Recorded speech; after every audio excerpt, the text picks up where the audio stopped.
কিছু গল্প তোর আমার থেমেছে মাঝ পথে, কিছু আবদার আজ আবার চেয়েছি তোর হতে।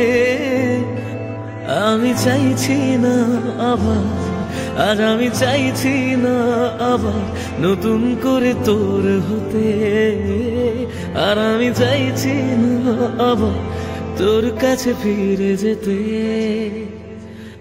মিথ্যে বারণের কাছে হেরেছি দুজন, সেই পুরনো স্মৃতিতে আজ ভিজেছে মন। তোর ছায়ার আশেপাশে চুপটি করে কাছে এসে আমাকে কাঁদায়, আমাকে কাঁদায়।